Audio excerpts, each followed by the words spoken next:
What is up, traders? It is Sunday, so it is time for the Forex Weekly Outlook video.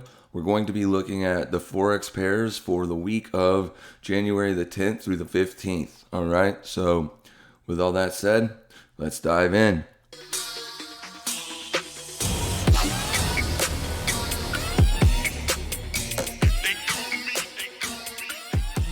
What is up, everybody? My name is Heath, and this is Trade Talk. We're going to get started here on the Euro USD. All right, so essentially we had a sell-off last week, okay? We wicked down to this market structure, or this area here, this market level at 121.882, all right? And that so far pushed price back above. Now on this market structure low here, this closed back above. So we really don't know what's going to take from here. Now, if we do close an 8-hour candle below this area here at 1.22156, we will be looking for this area to come into play at 1.21882. Now, if we get a test up here to 1.22580, which is this level here, we will be watching to see if this area holds as resistance, or do we get a close back above? Because a closure back above would mean that this was just a lower high support. A higher low support. Because you make higher highs and higher lows. So this would be a higher low because we did not close below this market structure low here. All right. So until we get that, there really is no point in looking for lower targets until we close below that market structure area there. All right, and if we do that and we keep looking like we're heading lower, then the target is going to be this low here. All right, first this low, but then ultimately this low to see if price is heading that way. Now, if we do close back above 1.22580, we will be targeting these levels up here. The first one's going to be 1.23189, and then ultimately this high at 1.23496. All right, Aussie Yen. All right, so I'm going to go over this real quick because I'm afraid I'm confusing people. Well, first and foremost, I'm human, so I do make mistakes sometimes. When you see my lines above or below, so essentially, since price is above, right, we want for this area at 80.312 to hold as resistance. Currently, it did not test that. It did not go all the way down to test that. It actually looks like this swing high right here is actually what held as support, okay? And so it did.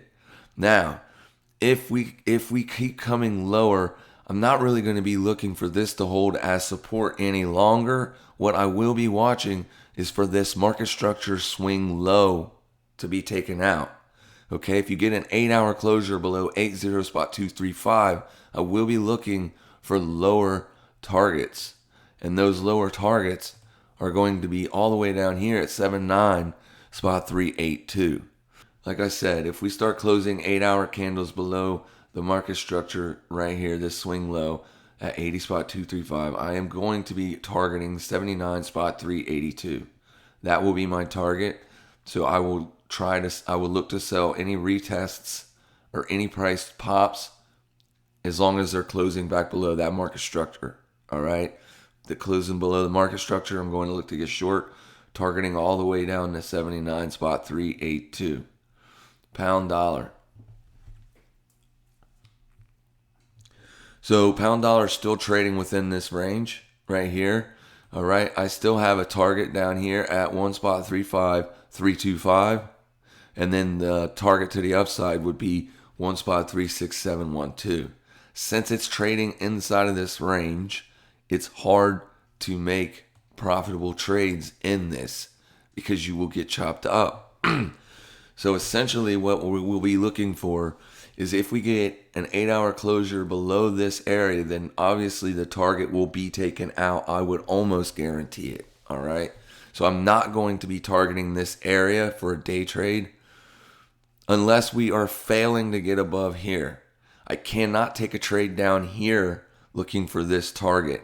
All right. However, if we're failing to close an 8-hour candle below this last market structure here, we can't close below that, then this will be my target. That target on the high side of the range is 1.36712. So for you newer traders, I would suggest you sit this one out. All right. If we take out this low down here, then we're obviously going to be aiming for this area down here, this swing low. All right, so on gold, we had pretty nasty selling. We slammed through all of our market structure, or all of our areas that we were looking at. All right, so essentially what has transpired here is you had a lot of bear or bullish traders caught off the offsides. Essentially, they were looking to get long, looking for a support hold, but you did not get no support hold. All right, even if you're trading the conquering the markets trading style and you're looking for this to be support and you did not get it, I mean, there's no reason to take a trade here because you did not get a support hold.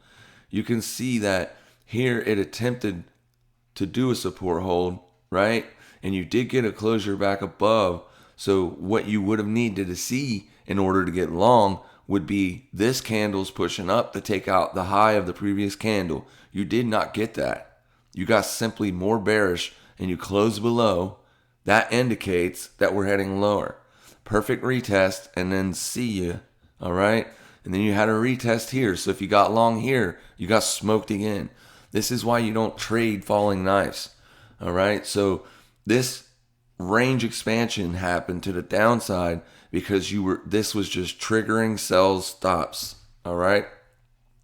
When you start triggering sell stops, the stop losses from long traders, that adds more selling pressure to the market. So not only do you have aggressive sellers in the market, you also have bullish stop losses being triggered aggressively as well, and you get big massive range expansions like that.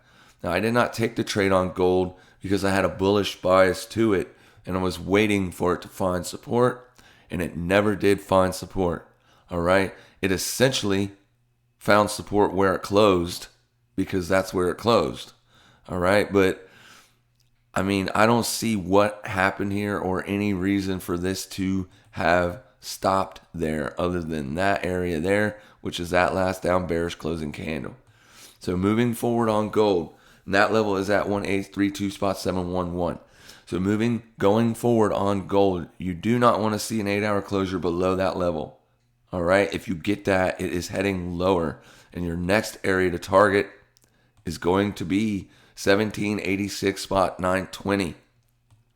Now, if you are holding support at 18.32, let's go into an hourly chart. All right, you will be looking for this area here to hold as resistance, possibly, and that's at 188926. All right, because the obvious near-term trend is to the downside.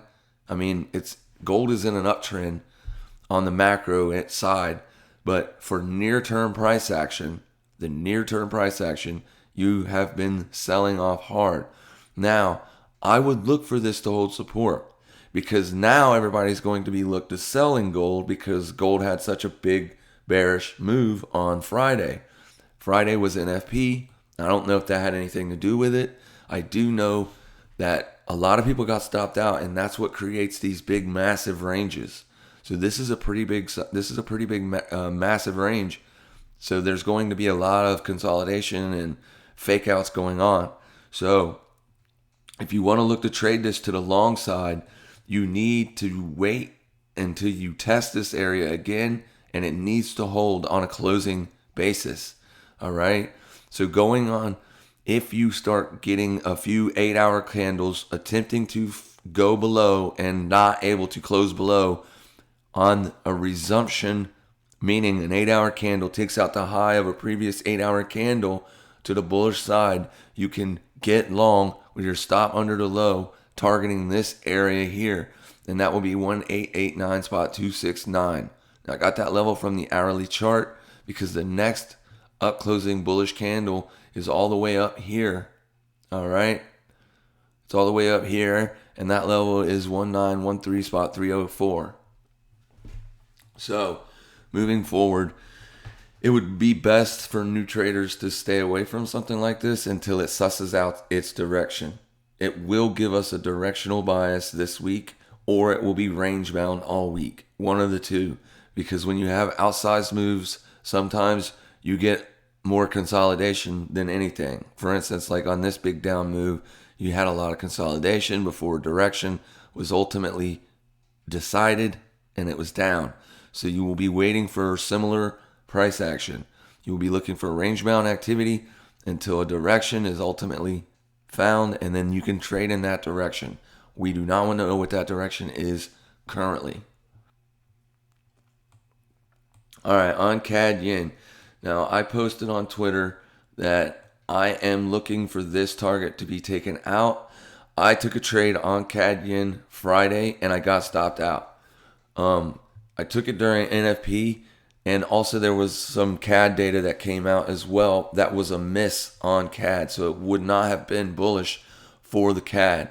I was bullish on CAD because of the way it looked. All right, it's bullish. This has been bullish, and even though it got bad news, there's something that you have to understand about markets and news. All right, anytime you're trading the news and a bearish print comes out or a bullish print, that doesn't mean that your bias should automatically switch to that. There's the news, and then there's the market's reaction to the news. So even if the news is bullish, all right, it can still be a bearish day because the market's taking it as bearish news. So even if it's, bullish news or like vice versa. So I was long. My bias was long going into the day. So essentially, I was on a smaller time frame chart and I was looking for entries to the long side, targeting this high here. Okay, 82 spot 122. Now we did get a strong close on the 8-hour time frame, and that is still my target. So I'm looking for this thing to pull back. All right, I want to see it pull back at least to the close of this bearish candle.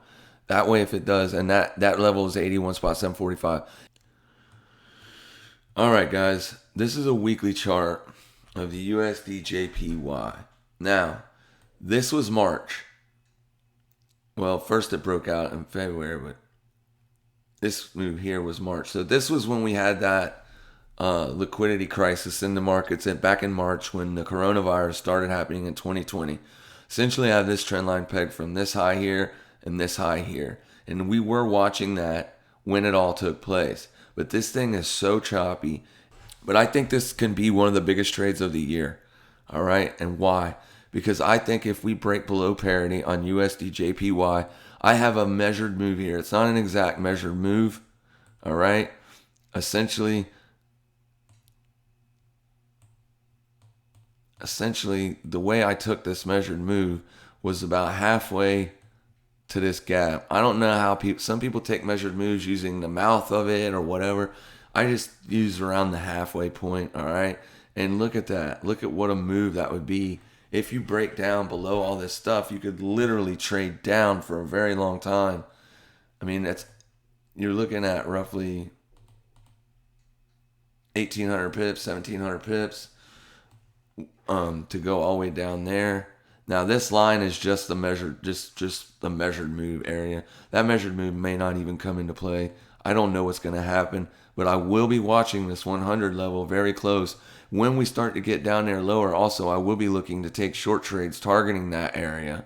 Obviously, there's a ton of liquidity underneath that area. So if we start breaking down and closing daily candles below that area, I believe this could be the biggest the biggest trade of the year as far as Forex trending pairs goes. The reason is because it has been stuck in this range for so long.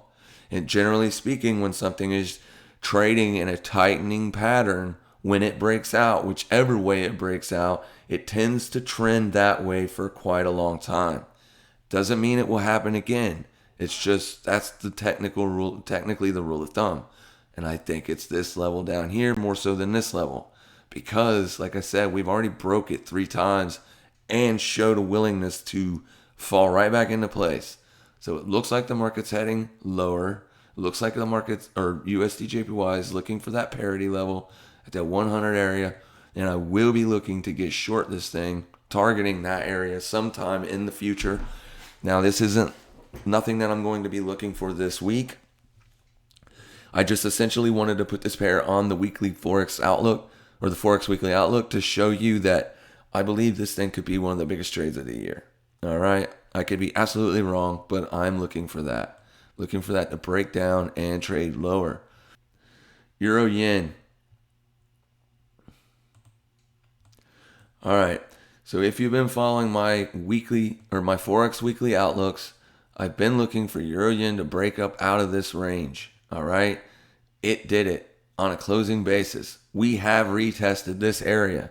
Friday, we retested this area and we closed back above. Let's get it on an 8 hour so you can see what's happening. Now, we have broke out. What is that? Oh, okay. There's our target. That's right. All right, good. Because we fell short. We did not get the liquidity there. So this was perfect. We traded right back into this range, and you can see bulls stepped right back in because they are targeting 127.504, just like I am. All right. No one else has been looking for this thing to break out. I've been watching other YouTube videos. Everybody's looking for this thing to roll over, which is another reason why I was bullish. If you remember, I said this thing, man, looks like a bull bear trap. I'm aiming for this, blah, blah, blah, all that stuff. And we got that move last week, guys. All right. This is a pullback.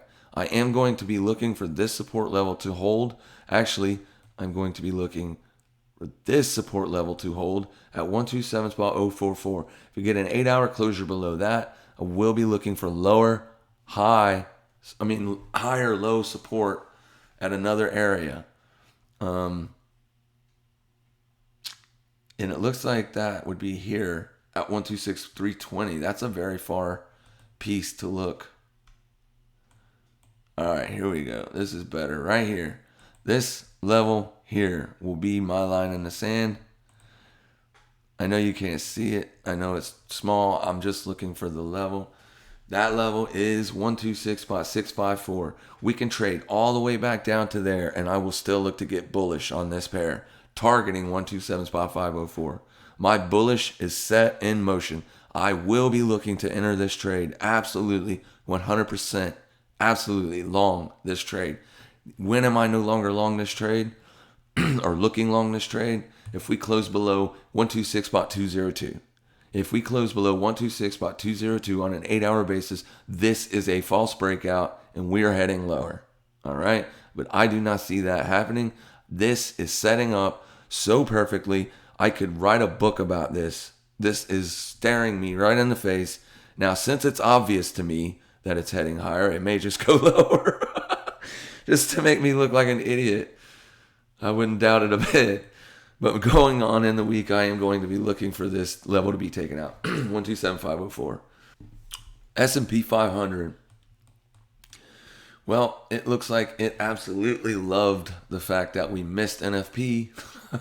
I don't know why that should have been bearish, but look at what happened, guys. We traded up. So there is the news and the market's reaction to the news. The market took that reaction and ran with it. Liquidated any longs that got long here, took them all out, found support at this wick, like perfectly support there, and see ya. There's nothing to do on S&P 500, guys. Made a new all-time high. So essentially, you're going to have to go into a lower time frame chart and find areas to look for lower high or higher low support. All right, lower high support. All right, so the first area to look for lower high support is going to be this area here at 3811.20. Price pushes back into that. You want to see that hold. If it does not hold, your next area to look for is going to be 37.69.80. I'm sorry, 37.69.80. Look for that area. Oh, 37.69.80. Look for that area to hold as support. If you do not get it, then obviously this is your area. If you still closing below that, then it's heading lower, and this would be your next area to look for. So I mean, I just don't see that happening. I see S&P 500 finding support at one of these two levels. If it doesn't, like I said, if we get closures below here, then something else is happening and we'll have to talk about it then. But I don't see it getting all the way back down here before next week's Forex Weekly Outlook. All right. So with all that said, guys, that's all I got for you today. So if you have any questions or any pairs you want me to look at, just drop them in the comment section below. Please subscribe, please like the video, and we'll talk to you next time.